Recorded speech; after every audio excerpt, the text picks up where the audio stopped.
രാംചന്ദി ക്ഷേത്രം ഒഡീഷയിലെ പുരി ജില്ലയിൽ കൊണാർക്കിന് സമീപം കുശഭദ്ര നദി ബംഗാൾ ഉൾക്കടലുമായി ചേരുന്ന മനോഹരമായ സ്ഥലത്താണ് രാംചന്ദി ക്ഷേത്രം സ്ഥിതി ചെയ്യുന്നത്. കൊണാർക്ക് സൂര്യക്ഷേത്രത്തിന് ഏകദേശം 7 കിലോമീറ്റർ അകലെയാണിത്. രാംചന്ദി ക്ഷേത്രവുമായി ബന്ധപ്പെട്ട് പ്രചാരത്തിലുള്ള പ്രധാന ഐതിഹ്യം ഇങ്ങനെയാണ്. അതെങ്ങനെയാണെന്നാൽ 17-ാം നൂറ്റാണ്ടിൽ ഒഡീഷയിലെ ഹിന്ദു ക്ഷേത്രങ്ങൾ തകർക്കാൻ വന്ന കലാപഹാഡ് എന്ന സൈന്യാധിപൻ സൂര്യക്ഷേത്രം നശിപ്പിച്ച ക്ഷേത്രം രാംചന്ദി ക്ഷേത്രത്തിലെത്തി. ഈ സമയം ദേവി ഒരു വേലക്കാരിയുടെ വേഷത്തിൽ പുറത്തു വരികയും താൻ നദിയിൽ വെള്ളം കൊണ്ടുവരുന്നതുവരെ കാത്തു നിൽക്കാൻ ആവശ്യപ്പെടുകയും ചെയ്തു.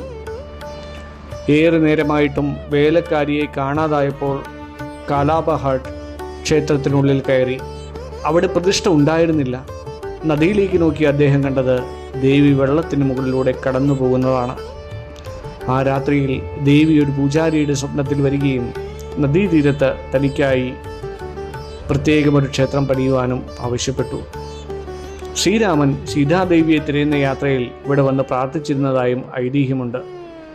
ഈ ക്ഷേത്രത്തിൻ്റെ കൃത്യമായ നിർമ്മാതാവിനെക്കുറിച്ച് വ്യക്തമായ രേഖകളില്ല എങ്കിലും പുരിയിലെ മിക്ക ക്ഷേത്രങ്ങളെയും പോലെ പുരാതനമായ ഒരു ചരിത്രം ഇതിനുണ്ട്. 12-ാം നൂറ്റാണ്ടിന് മുമ്പ് തന്നെ ഇവിടെ ദേവീ ആരാധന നടന്നിരുന്നതായി പറയപ്പെടുന്നു.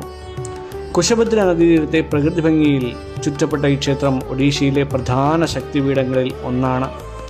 സാധാരണയായി ദിവസവും രാവിലെ 6 മുതൽ വൈകുന്നേരം 6 വരെ ക്ഷേത്രം തുറന്നിരിക്കും. ചില സമയങ്ങളിൽ ഇത് 8 മണി വരെ പോകാറുണ്ട്. ഈ ക്ഷേത്രത്തിലും മാന്യമായ പരമ്പരാഗത വസ്ത്രങ്ങൾ ധരിക്കുന്നതാണ് ഉചിതം. നമുക്ക് പുരിയിൽ നിന്നും കൊണാർക്കിലേക്കുള്ള യാത്രയിൽ രാംചന്ദി ടെമ്പിൾ കിട്ടുന്നതാണ്. അതായത് പുരിയിൽ നിന്നും മറൈൻ ഡ്രൈവിലൂടെയുള്ള യാത്രയിൽ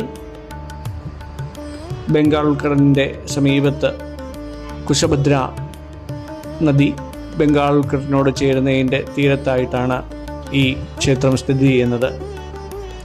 ക്ഷേത്രത്തിനോട് ചേർന്നുള്ള രാംചന്ദി ബീച്ച് വളരെ ശാന്തവും സുന്ദരവുമാണ്. ഇവിടെ ബോട്ടിങ്, വാട്ടർ സ്പോർട്സ് എന്നിവയ്ക്കുള്ള സൗകര്യമുണ്ട്. നന്ദി.